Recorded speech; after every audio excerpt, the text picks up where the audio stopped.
এখানে সুযোগ ছিল।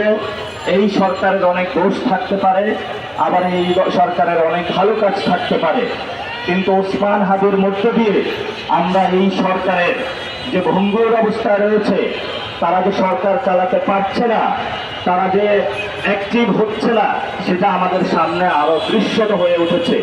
তারা আমাদের বর্তমান সময়ের কার্যক্রম হবে গণতান্ত্রিক উপায়ে যদি বাংলাদেশের সকল মানুষ মাঠে থাকে, তাহলে এই সরকার অনেকগুলো কাজ হাতে নিতে পারবে, যেই কাজের মধ্য দিয়ে আমরা বহির্শক্তি মোকাবেলা করতে পারবো।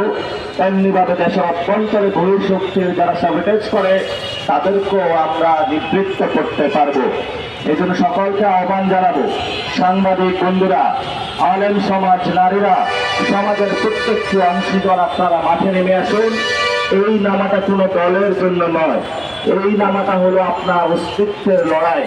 কারণ আপনি যদি ঘরে বসে থাকেন, অনেক সাবোটেজ গ্রুপ রয়েছে যারা আপনার ঘরে গিয়ে গুলি করতে চাইবে, যারা আপনার বাসা জ্বালিয়ে দিতে চাইবে।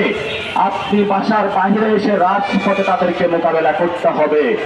সাথে সাথে আমরা ভারতকে হুঁশিয়ার করে দিতে চাই, আপনি যতক্ষণ না পর্যন্ত শেখ হাসিনাকে বাংলাদেশের কাছে হ্যান্ড ওভার না করবেন, ততক্ষণ পর্যন্ত 18 কোটি বাংলাদেশের মানুষ রাজপথে অবস্থান করবে, বিপ্লবী পরিবেশ থাকবে। যদি দক্ষিণ এশিয়ার শান্তি প্রতিষ্ঠা করতে আমরা চাই, যদি ভারতের অখণ্ডতা তারা রাখতে চায়, যদি ভারতের শান্তি শৃঙ্খলা তারা ফিরিয়ে আনতে চায়, তারা অবশ্যই বাংলাদেশকে শেখ হাসিনাকে ফেরত দিতে হবে।